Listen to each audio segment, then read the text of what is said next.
Welcome to the GameRamble video review for Furi, narrated by me, Darkcloud. As always, the full text version of this review can be found on the GameRamble website linked below. The TLDR is that in Furi, the jailer is the key, and killing him will reward you with freedom. Unfortunately, your captors are a weird and violent bunch that will stop at nothing to thwart your escape efforts. Furi is an action-packed game that mixes elements of the hack and slash as well as bullet hell genres in one very challenging explosion of violence. It is frequently frustrating and often feels unfair, but is gratifying when mastered. Unfortunately, all the things that make it great for some players will also tempt others into snapping their controllers in half. Gameplay receives a 7 out of 10. Furi is very challenging and has frequent difficulty spikes, but it's also rewarding to master. Graphics receives an 8 out of 10. The game features great character designs and some nice retro sci-fi elements. Sound receives a 9 out of 10. The soundtrack is incredible and the voice acting is very good. The overall score for Furi is 8 out of 10. And now for the full review. Within seconds of starting Furi by the game makers, it becomes clear that the protagonist is not exactly a likable person. Not only is he a captive in some sort of high-tech prison, but his jailer seems to be relishing the prospect of torturing the stranger for all eternity. Fortunately for the stranger, and unfortunately for everyone in his way, freedom comes courtesy of a man dressed up as a giant bunny. Your mysterious liberator appears to have some grudges of his own against the prison wardens, and accompanies the stranger on his quest to destroy anyone in the way of his freedom. Furi is basically a sequence of fast-paced boss fights, interspersed with slow walking sections. There are 10 opponents to face in the game, and they're all fighters of their lives depend on ending yours. While the bunny man is happy to ramble away as you walk between the boss fights, he makes himself scarce during the actual battles, so victory is entirely up to you. What makes Furi unique is that the character who leaves his cell at the start of the game will be exactly the same one exiting the prison after the final battle. No new skills will be gained in between, no abilities upgraded, and weapons added or enhanced. This is a rather sobering realization, especially when the very first boss, the Chain, can wipe the floor with you if you're not careful. Furi is not the type of game where you can go grind some levels or purchase better gear and then come back to try again. Instead, the bosses are the only opponents you will face in the game, and your own skills are the only way to beat them. This also means some players will relish the challenge, while others will quit the game in frustration. The bosses in Furi, which Afro Samurai creator Takashi Okazaki designed, are a varied bunch, with access to many ways to end your life. On the other hand, the stranger can perform a melee attack with his sword, a ranged attack with his pistol, and parry as well as dodge. All of these abilities, apart from parrying, can be boosted by holding down the corresponding button, but that's it. Each boss also has multiple phases during battle, and their attacks become increasingly desperate, not to mention powerful as you begin to wear them down.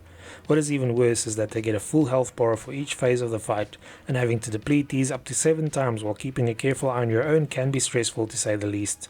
Furi doesn't coddle players either, so while you get 3 lives, the boss will also replenish their health if you lose a life. Lose all 3 lives though and you lose the battle, which means restarting the whole ordeal from scratch.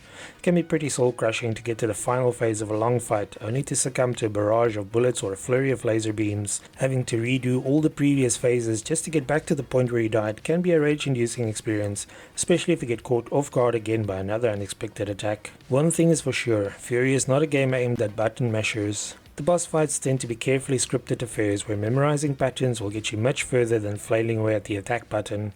We found that playing defensively works best, mainly as successful parries replenishes some of your health. Furi is difficult, but not completely unfair, as the game does give you a split-second warning before each attack by the bosses. Parrying strikes is definitely a skill that needs to be honed, but it's very satisfying when pulled off successfully. Unfortunately, our biggest pain in the game ended up being the dodge button, which causes the stranger to teleport a short distance. Mastering this move is essential for evading the massive amounts of projectiles being thrown at you. However, too many times we found ourselves teleporting straight into another projectile, or messing up the timing of the dodge and getting hit anyway.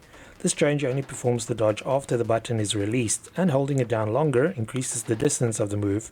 This is something that gave us trouble right to the very end, but other players might find it more intuitive than we did. Furi can be played with a keyboard and mouse, but we recommend taking the developer's advice and using a controller instead. The combination of melee fighting and twin-stick shooter mechanics is just a little too cumbersome on anything except a controller. Apart from the dodging, we found everything else very responsive, and switching between melee and range attacks feels seamless. Visually, Furi is an interesting looking game that fully embraces its weirdness. The retro sci-fi theme is awash with neon colors, and each boss has their own themed island floating in the skies above the planet you're trying to reach. The cel-shaded visuals are not hyper-detailed, but makes for varied and distinctive opponents. Players do not have direct control over the camera, but it does a good job of keeping up with the action as phases switch between wide-open arenas and close-range combat. The walking sections between fights also look pretty, but there's nothing to do here except walk along a linear path while listening to the Bunnyman. Thankfully, the developers have wisely included the option to let your character walk on his own while you catch a breather in preparation for the next fight. One area where Furi does not disappoint is the synth-heavy soundtrack that features contributions from the likes of Carpenter Brute, Waveshaper, Lorne and the Toxic Avenger. The standard of voice acting is pretty high too, and the Bunnymen and bosses more than make up for the stranger's silence with their speeches. Even though we enjoyed Furi, it's not a game we can recommend to everyone. It's a very niche title that will frustrate most players who are used to more forgiving games. The developers have tried to broaden its appeal with an easier difficulty setting, but it strips the game of all challenge, which isn't ideal either. Playing on the default difficulty is the only way to earn achievements, and for the truly dedicated there's an even more challenging difficulty, as well as speedrun mode to unlock. The inclusion of 3 different endings adds some replay value too, but subsequent playthroughs caused us more dread than anticipation, as we knew what was waiting for us down the line. Overall, Furi is going to be a love it or hate it game for many players.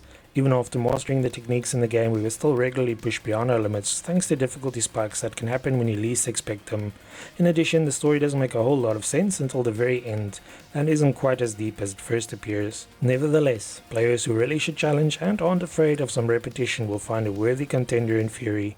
It's the type of game you need to approach with the right mindset, but once everything clicks, you're in for a wild ride. Thanks for joining me for this Furi PC review. Remember to like, subscribe and share. Until next time.